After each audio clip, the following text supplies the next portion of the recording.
അള്ളാഹുവിന്റെ കിതാബ് കഴിഞ്ഞാൽ പിന്നെ ഏറ്റവും സഹീഹായ കിതാബ് ഇമാം ബുഖാരിയുടെ കിതാബാണ് എന്നാണ്. അള്ളാഹുവിന്റെ കിതാബ് കഴിഞ്ഞാൽ പിന്നെ ഏറ്റവും സഹീഹ് അസഹു കുതുബിൻ ബഅദ കിതാബില്ല. അള്ളാഹുവിന്റെ കിതാബിന് ശേഷം ഏറ്റവും സഹീഹായ കിതാബ് ഏത് എന്ന ചോദ്യത്തിന് 12 നൂറ്റാണ്ടുകാലം മുസ്ലിം ലോകം പറഞ്ഞ മറുപടിയാണ് സഹീഹുൽ ബുഖാരി എന്നത്.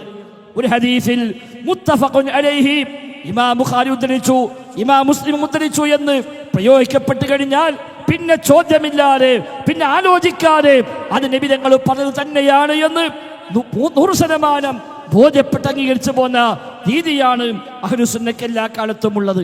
ഒരു ഹദീസിനെ ഇമാം ബുഖാരി ഉദ്ധരിച്ചാൽ, ഇമാം മുസ്ലിം ഉദ്ധരിച്ചാൽ ഫഖദ് ജാവസൽ ഖന്തറ, അത് പാലം കടന്നു കഴിഞ്ഞു, ഇനി അതിനെപ്പറ്റി ആക്ഷേപിക്കാനില്ല, ഇനി പരിശോധിക്കാനില്ല, ഒരു പരിശോധന ആവശ്യമില്ല, എല്ലാ ഘട്ടങ്ങളും കഴിഞ്ഞു, അത് പാലം കടന്നു, ഇനി എന്താ അതിനെപ്പറ്റി ആലോചിക്കാൻ, ഇനി ആരാത് അന്വേഷിക്കാനുള്ളത് എന്നാണ് മുസ്ലിം ലോകം കഴിഞ്ഞ 12 നൂറ്റാണ്ടുകാലമായി സ്വീകരിച്ചു പോകുന്നത്.